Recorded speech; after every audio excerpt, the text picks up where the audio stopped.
Bridezilla and her extended family. Destroy 70 hotel rooms. Who else loves Bridezilla stories? Because boy, do I have one. Buckle up because it's a long one.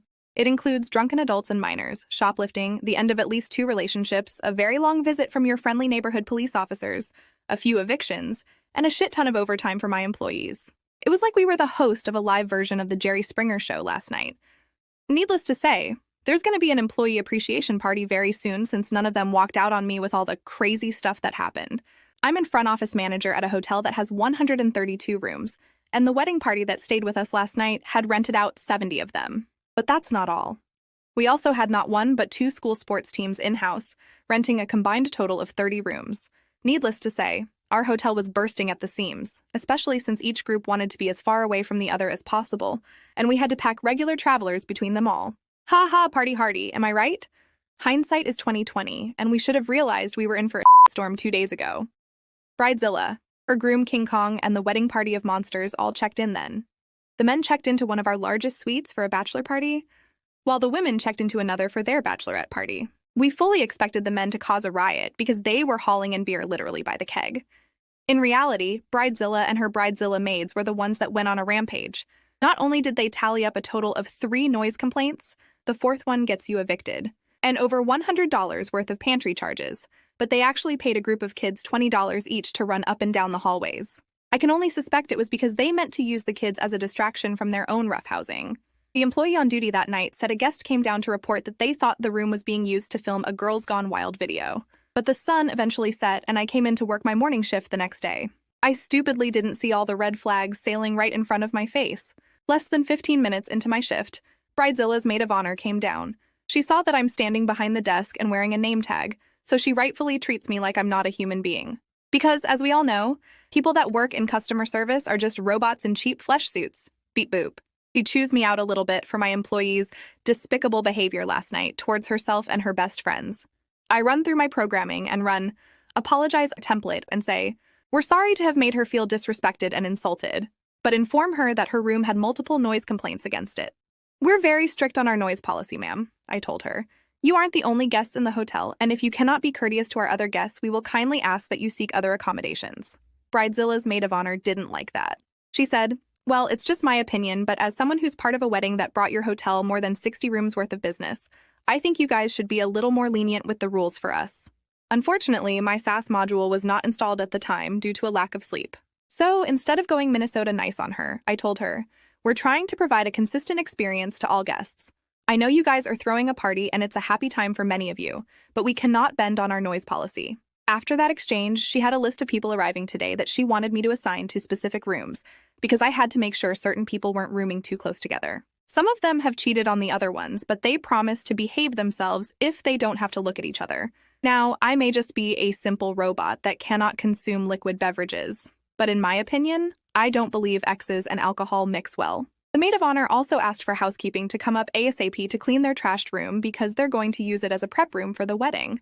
The housekeeping executive doesn't even show up for another hour, and I refuse to leave the desk to spend time cleaning their room. I told her she'd have to wait a bit before someone came in, to which she again offered her opinion and said, I really think a hotel this big should have someone always on duty for stuff like this.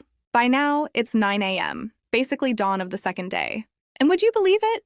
People for the wedding are already showing up to check in. It's wonderful that all these people are so punctual that they're an entire 6 hours early just so they aren't late. Graciously, we were not full the previous night, so I allowed them all to check into rooms as they showed up. But you want to know what I honestly thought?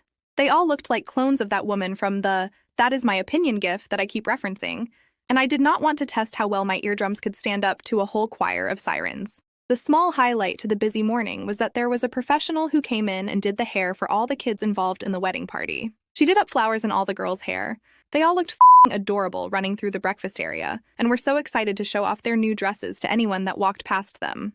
I hope Bridezilla doesn't influence those kids' behavior too much. The rest of the morning passed by in a flash. I'd done at least 40 of the 75 arrivals we had for the day. The PM shift arrived, and I caught her up to speed and offered to stay late with her. I expected it to be just as crazy until the wedding started at 5. She declined and said she'll be fine, a response which she told me she regretted in a text message later that night. At 5 o'clock, she had a line of people out the door, all of them part of the wedding group and screaming at her because they're now late for the wedding. More than 5 women were demanding she give them keys so they could change in the rooms without having to bother with trivial things like payment or signatures. She was a trooper and stood her ground, asking all of them to wait their turn to check in. My houseman on duty even offered to help her if she signed into the second computer for him, but that small ray of hope was quickly squashed. A mother on the 3rd floor called down to inform us that her son had swallowed a large quantity of pool water. The pool water upset his stomach, and he ended up vomiting all over the elevator and 3rd floor, the very same floor that the wedding party was pre-assigned and checking into. So he had to go deal with that. Once that rush was over, all was quiet for a few peaceful hours. Then it was time for the shuttle to pick them up. Weddings usually all follow the same pattern. They ask for shuttle service from 8 p.m. until 1 a.m., happy to pay our outlandish fee for private use of the shuttle. Then, no one bothers to use it until 11 p.m., at which point the alcohol makes them view the shuttle as a clown car, and they all believe they've joined the circus. Tonight followed the same pattern, with only one exception. At 8:30, the driver had a single woman ride it back to the hotel, sobbing her eyes out. She told him that she saw her fiancé making out with her cousin behind the reception hall and couldn't believe it. He tried to offer her comforting words on the way back, but I'm told it was an all-around awkward 15-minute ride. When she got back to the hotel, she demanded of the desk that we take her card off file and make her ex-fiancé pay. Except we don't because we need him to come down and slide his card. The chances of that happening were slim to none. So, as my shuttle driver was busy acting as the Ronald McDonald clown bus, stuffing close to triple the legal capacity into it, since not a single one of them bothered listening to him, I'm sure you all have one burning question on your mind. What about those sports teams? Have they caused any problems? Can you guess the answer? If you guessed yes, then you're right. One of the 2 teams had rented out a conference room to have a pizza party in. They were informed several times they only had the room from 5 p.m. until 9 p.m. After the children stuffed themselves full of pizza, they ran off to use the swimming pool. And, as I'm sure you're all aware, global law states that if you're at a hotel for your kid's sports event, you are legally allowed to get completely wasted. And I mean absolutely faced. At that point, the hotel staff is supposed to babysit your gremlins so you can party like you're 21 again. Isn't that swell? So our houseman is trying to get the kids to behave themselves and stay quiet in the pool, while the front desk is threatening to evict the parents.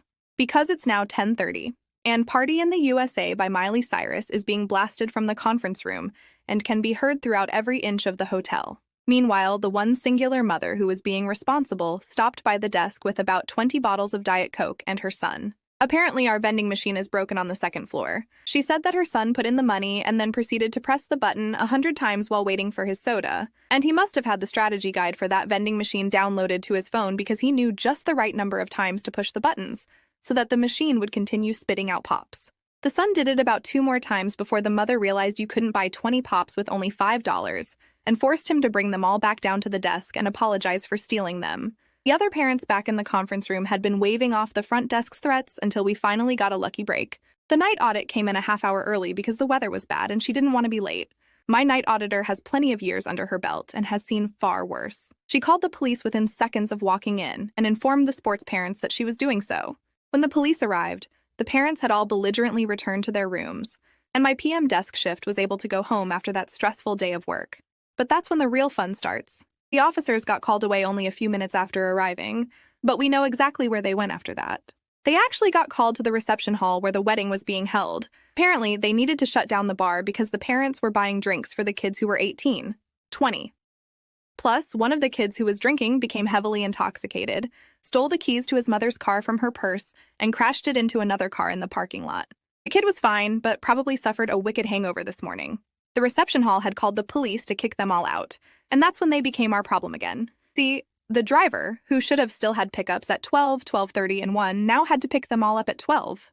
There were at least 35 people cramming into the bus, each of whom was holding a beer glass with at least half a pint of beer in it. He put his foot down then, turned off the shuttle, and told them they weren't allowed to have open alcoholic beverages while in a vehicle and would not drive them back until they all disposed of them. Needless to say, it didn't go over well.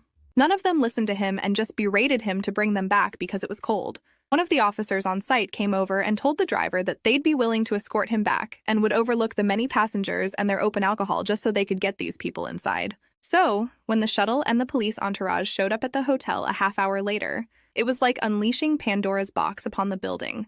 4 officers even stayed around to help the night audit deal with all the drunk and disorderly, because there were a lot of complaints. The first thing that happened was that someone was complaining about a room on the 1st floor. Someone was attempting to do an amateur remake of 50 Shades of Grey. and was not being subtle about it. Then there was screaming and yelling and the breaking of lamps. Remember that cousin that broke up someone's relationship earlier? Well, she apparently had a fiancé of her own, and while she was doing the nasty with another man, her drunken fiancé walked in on them. It didn't end well, and we had to evict all 3 of them. Meanwhile, on the 3rd floor, Girls Gone Wild had resumed in full force. The night audit went up with one of the officers to tell the group that this was their final warning before they were evicted from the hotel as well. While she was doing so, a man in the room across the hall opened his door to yell at the night audit. His exact words were, "Why are you dragging me out of bed? Do something about this damn noise." Before the officer, that I presume the old man didn't see, could say anything, the night audit spun on him and said, "You got out of your bed of your own volition, sir. We're dealing with the situation." It's all the same song and dance for the next few hours. People call to complain, the audit and officers deal with it, and eventually everyone slips into sleep. Please read slips into sleep as became blackout drunk and passed out. Apparently, the officers were having a slow night, and 2 of them stayed until the night audit was done since she didn't feel safe on her own. My houseman stayed until 3 a.m. to help the night audit with moral support and cleaning the hallways because they were trashed with a capital T. We don't know what 310 was doing in their room at 4 in the morning, but 210 swears all the way to Sunday that they were practicing an Irish gig. And falling. There was a lot of falling. But the crazy thing is, when the audit got up to the room, the entire floor was silent. Towards the end of the evening, a man came down to our pantry, took an armful of random items, and started walking away. He's clearly drunk because the officers watched him bewilderedly, and the night audit called out asking if the man would like to charge his items to his room. Said man must have actually been 3 deer in a trench coat because he sprinted off the second she asked. An officer caught him, but he was so drunk that our night audit took pity and said that we wouldn't press charges and asked to just escort him back to the room. And now today, I come in at 7 a.m. and am caught up to speed. I'll tell you, seeing a cop standing around at this front desk does not do my heart any good. If I have to come in and see a cop, I fully expect them to be there because someone got murdered. The morning was quiet. Too quiet. And then I hear it. The drunken heavy stomps down the staircase, the screaming agony of a stomach demanding food above alcohol, and Bridezilla descends into the lobby with a hunger that can only be satiated by screaming. So, I take it, listening to her scream and demand that everyone in her party be refunded, all 70 rooms. She can't believe that we had the audacity to call the cops on her friends and family. "It's a wedding," she shouts over and over. "We're supposed to have fun, not be treated like a bunch of dogs."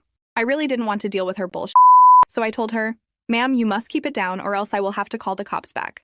Our employees were verbally threatened by some of your guests last night and did not feel safe." I wanted to say that if they didn't want to be treated like dogs, they shouldn't act like dogs then, but I felt that may be a little too unprofessional and couldn't override my own programming. So the wedding party began to check out, but not before they trashed breakfast. There was food dropped, coffee spilled, and my 2 breakfast attendants swear it was done on purpose. When they were cleaning up some spilled coffee, a bridesmaid knocked over another cup of coffee, and they all snickered at them. What is this, Mean Girls 2? And that is my tale of Bridezilla. I've already gotten 2 emails from our guest relations department saying that there have been complaints opened up against us about employee behavior last night. They're both from members of the wedding party, so all I have to do is submit a copy of the police report, and I think we'll be good. I pray that all of you will never have to deal with Bridezillas of your own. And if you do, Godspeed and good luck.